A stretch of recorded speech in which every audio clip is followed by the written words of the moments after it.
Here's what you need to know about the next meeting of the Edgewood Town Council, coming up this Wednesday, February 20th, 2019.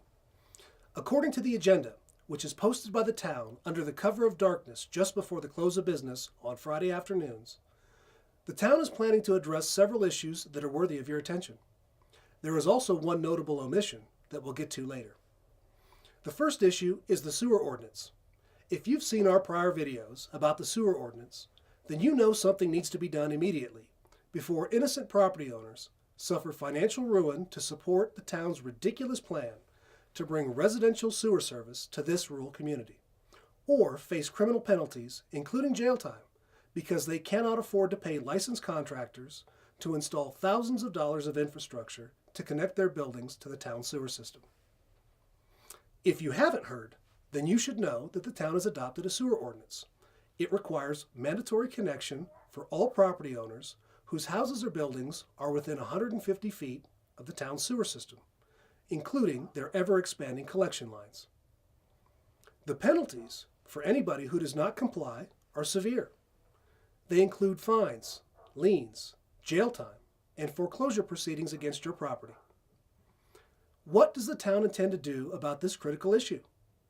Well, the agenda simply states that there will be a discussion about the ordinance. If you don't have time to dig through the 86-page agenda packet for this Wednesday's town council meeting, I'll give you the Cliff's Notes version. The packet contains a 2-page document with proposed revisions to the ordinance.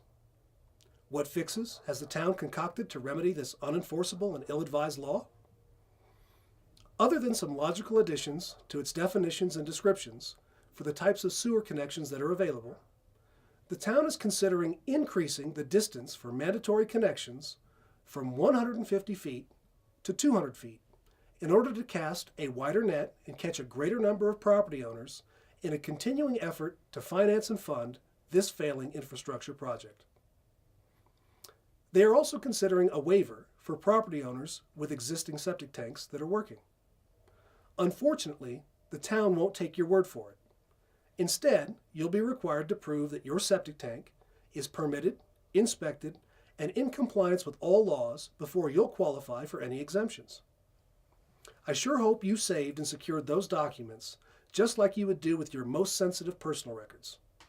Because if you can't locate the clear and convincing evidence that the town requires, you'll have to pay for those services prior to applying for any waiver, or be forced to connect to the town sewer system, where the costs of the town's application process alone exceed $4,000, and the expenses of construction and connection are your sole responsibility, no matter what it costs in the end. Keep in mind, it doesn't apply to when you sell your house, which will require mandatory connection. Let's not forget the time element either. Under the existing ordinance, property owners are required to connect to the sewer system within 6 months from the date service is available. Smith Engineering, the firm that is overseeing the construction and extension of the Phase 1 collection lines for Church and Cactus Roads, stated all the pipe is in the ground and tested. The final piece of construction, a lift station on Cactus Road, will be completed on March 20th, 2019. The clock is ticking, and by the fall of 2019, local property owners will be subject to sanctions and penalties for any failure to connect, including the expense of collapsing, backfilling, and decommissioning your septic tank. Unfortunately, these realities are not addressed by any of the town's revisions in the only document that they have made available to the public in advance of this seemingly important discussion item. What else could possibly occupy and captivate the attention of the town council more than the dire consequences of a sewer ordinance left unchanged? Well, there's a proposed resolution by the town to request cheap vehicles from the state because of financial hardship, followed by a closed session to discuss spending more money for trails and road projects. Thankfully, the town is not taking up the issue of its plan to forcibly purchase the EPCOR water system using the power of eminent domain for $14.5 million, which is identified as the anticipated purchase price in a preliminary engineering report by Wilson & Company that was requested and paid for without the knowledge of the public or any authorization of the town council at a cost of $35,212 and some change. But Given that this report was disclosed for the first time under the heading Matters from the Clerk Treasurer at a council meeting more than a month after the report was completed and several months after it was requested and commissioned, we can only hope that further actions hidden from the public view won't be revealed in this week's meeting under the guise of something unimportant, routine, or merely advisory.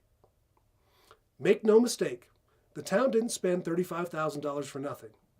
I could be wrong, but without greater transparency in our local government, we can only assume the preliminary engineering report is the first step in the town's takeover of the EPCOR water system, or the town is wasting tens of thousands of dollars for professional services for infrastructure projects it has no intention of actually implementing. Either way, we get stuck with the tab. Eternal vigilance is the price of liberty, and in the name of liberty, we advocate for transparent action and citizen involvement in our town government. Bringing you the local information you need to know. This is Adrian Terry, brought to you by Citizens for an Open and Responsible Edgewood.